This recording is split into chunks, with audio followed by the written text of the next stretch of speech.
దేవుని పరిశుద్ధ నామమునకు మహిమ కలుగునుగాక. క్రీస్తునందు ప్రియ దేవుని బిడ్డలారా, ప్రభువైన యేసు క్రీస్తు పరిశుద్ధ నామములో మీ అందరికీ ఈ ఉదయకాల శుభములు తెలియచేయచ్చు ఉన్నాను.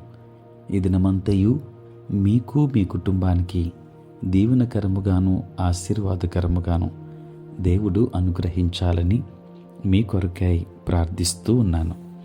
నేటి దినం కొరకు ఏర్పాటు చేయబడిన దేవుని వాక్యము కొరింథీయులకు రాసిన 2వ పత్రిక 5వ అధ్యాయం 17వ వచనం.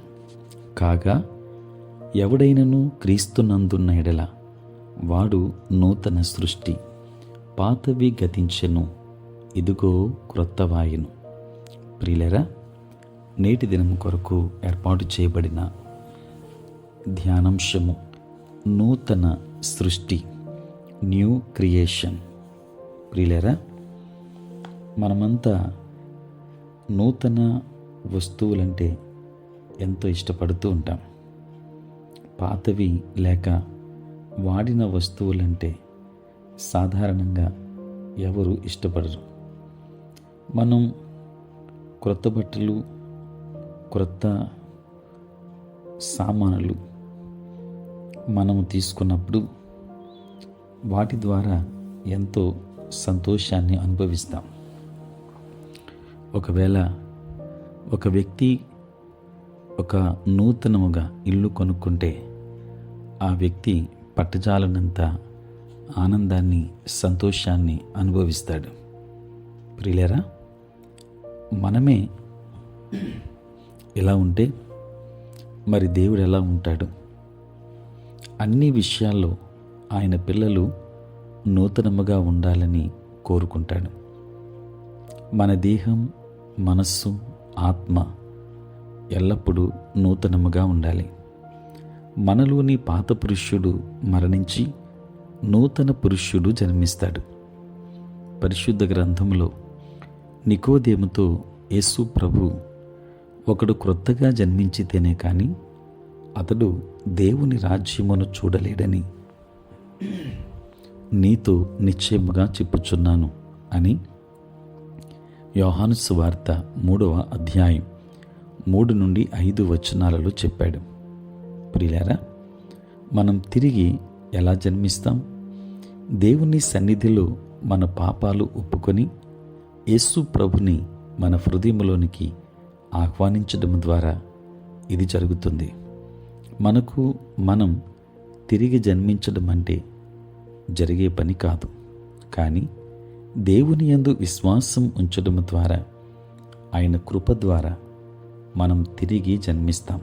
తద్వారా నూతన సృష్టిగా మార్చబడతాం. దేవుని బిడ్డలారా, రోమాపత్రిక 6వ అధ్యాయం మొదటి 4 వచనములలో క్రీస్తు యేసులో బాప్తిస్మము పొందిన మనమందరము ఆయన మరణములోనికి బాప్తిస్మము పొందాము.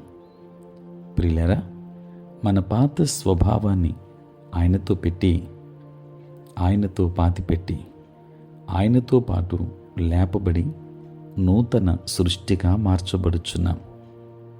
యేసు ప్రభు లోకములోనికి వచ్చినప్పుడు, యేసు ప్రభు మనలోనికి వచ్చినప్పుడు పాతవన్నీ గతించిపోయి అన్నీ సంపూర్ణముగా క్రొత్తగా మారుతున్నాయి. ప్రభు మనలో ఉన్నప్పుడు మనలో ఉన్న పాతవన్నీ గతించిపోయి అన్నీ సంపూర్ణముగా నూతనముగా మారుతాయి. ఆయన నీ కొరకు అన్నిటినీ నూతనముగా మారుస్తాడు. అప్పుడు నీకు నూతన మనస్సు, నూతన కళ్ళు, నూతన చెవులు, నూతన నాలుక, నూతన హృదయం, నూతన చేతులు, నూతన పాదములు ఇస్తాడు. అనగా పరిశుద్ధమైన జీవితాన్ని ప్రభు నీకు అనుగ్రహిస్తాడు. అప్పుడు మనము అన్యుల వలె ఆలోచించకుండా వారిలా మాట్లాడడం, వారిలా ప్రవర్తించడం, వారు వెళ్ళే చోటికి వెళ్ళం, వాళ్ళు చేసినట్లు మనము చేయం. ఎందుకనంటే ప్రభు ద్వారా మనము నూతన సృష్టిగా చేయబడ్డాము. కనుక మనలో ఉన్న పాత వాటిని తొలగించి యేసు ప్రభువును మనలో చేర్చుకునుట ద్వారా నూతన సృష్టిగా మార్చబడదాం. దేవుని ఆశీర్వాదాలు పొందుకుందాం. దేవుడు మిమ్మును, మీ కుటుంబాన్ని దీవించును గాక. ప్రార్థన. పరిశుద్ధుడైన తండ్రి, ప్రేమ కలిగిన ప్రభు, మీ పరిశుద్ధ నామమున వందనాలు నాయన. రాత్రంతయు కాపాడి సంరక్షించి సుఖనిద్రను మాకు దయచేసి మా జీవితంలో మరి యొక్క నూతన దినమును మీరు మాకు ప్రసాదించినందుకే స్తోత్రాలు. ఈ దినమంతా కూడా మీ సన్నిధి మాతో ఉంచండి. మీ ప్రసన్నత మాకు అనుగ్రహించండి.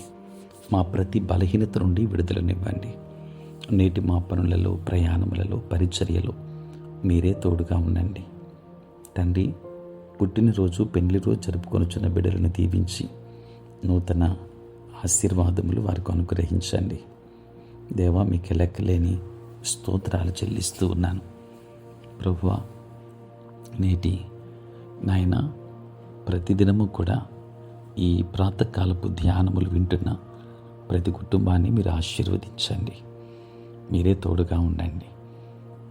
తండ్రి, ఉద్యోగస్తులను, వ్యాపారస్తులను, కష్టపడి పని చేసుకొని వచ్చిన బిడ్డలందరినీ మీరు దీవించుమని, మీ కృపా దీవెనలతో నింపమని యేసు నామములో ప్రార్థించి వేడుకొనుచున్నాము తండ్రి. ఆమేన్.